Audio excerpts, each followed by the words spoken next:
우리의 삶은 어렸을 때부터 습관의 연속이라 볼 수 있습니다. 3살 버릇 8까지 간다는 말도 있죠. 한번 길들여진 습관은 고치기도 힘들고 더군다나 좋은 습관을 길들이는 것도 어렵습니다. 문제는 이런 습관들은 마음에서 비롯되는 것들입니다.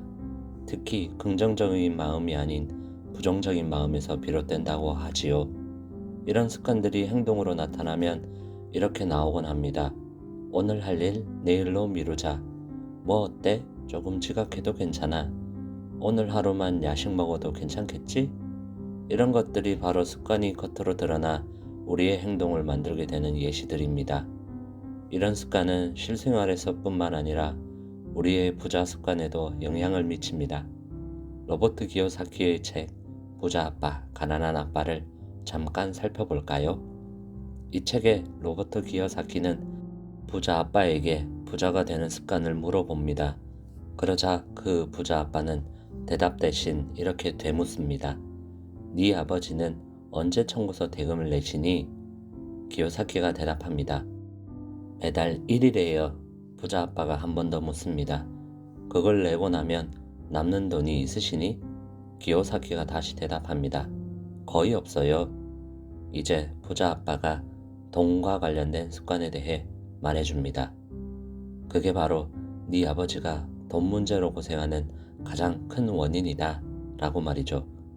이를 나쁜 습관이라 말합니다. 즉, 이 나쁜 습관이라는 것은 돈이 생기면 자신을 위해 먼저 쓰지 않고 남들에게 돈을 지불한 다음 남는 걸 자기한테 지불하는 습관이라는 것이죠. 우리 대부분 특히 직장인의 경우를 봐도 이런 습관 행동은 당연하듯 보입니다. 월급이 들어오면 카드값을 내고 보험금과 아이 학원비를 지출하고 그리고 마지막으로 남는 돈을 자신의 생활비로 쓰게 됩니다. 실제로 이 남은 돈을 살펴보면 결국 거의 없게 되죠. 즉, 돈을 모으거나 투자할 수 있는 돈은 자연스레 없어져 버리고 마는 것입니다. 그럼 어떻게 해야 하는 것일까요? 부자 아빠는 이렇게 얘기합니다. 청구서를 항상 제때 내야 하는 것은 맞지만 그 전에 자신에게 먼저 돈을 사용한다는 것이죠.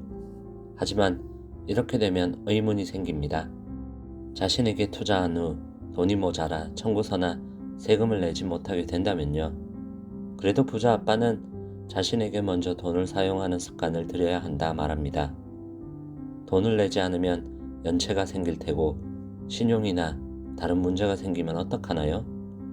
부자 아빠의 말에 따르면 이것은 당연히 내야 하는 돈을 내지 말라는 것이 아닙니다.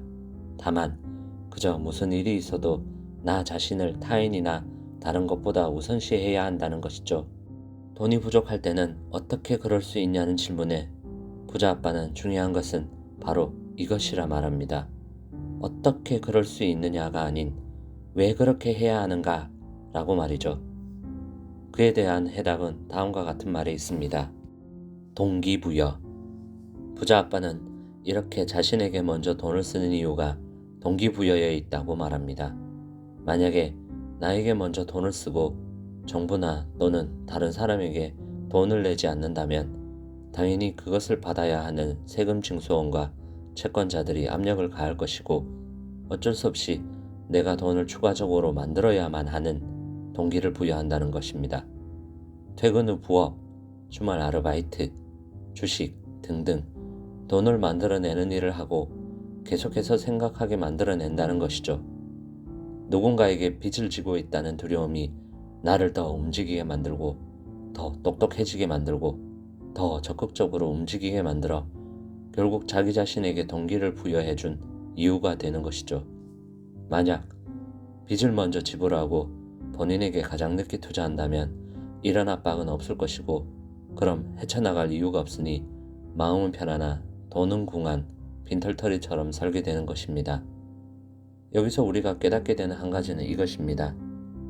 현재의 자리나 위치, 사는 환경에 안주하지 않고 그 어떤 두려움을 만들어내고 그것을 헤쳐나가도록 만들어야 한다는 것입니다. 그런 두려움을 이용해 더 강해지고 부를 하루빨리 이루도록 독려할 수 있다는 것이죠. 이는 기요사키의 책에서뿐만 아니라 자산을 불린 다른 사람에게도 종종 볼 수 있습니다. 현재 삶이 빈곤하지 않지만 이런 어려운 환경을 만들기 위해 집을 팔고 월세로 전환한 후 월세를 빨리 갚기 위해 월세보다 더 많은 수익을 내기 위해 노력을 한다는 것도 하나의 예시이죠. 우리가 육체를 단련하는 것과 마찬가지로 우리의 정신도 이런 방법들을 통해 단련을 시킬 수 있습니다. 결국 우리에게 금전적으로 나쁜 습관이라 할 수 있는 것은 현재에 머무르는 것이라 볼 수 있습니다. 현재 자기의 삶에 만족하는 사람들도 분명히 있지만 항상 돈에 쫓기고 부족한 느낌을 받는 삶을 살고 있다면 겉으로는 투정을 부리고 주어진 환경을 원망만 하면서 현재의 삶을 벗어나려고 애를 쓰지 않는 건 아닌지 우리 스스로에게 물어봐야겠습니다.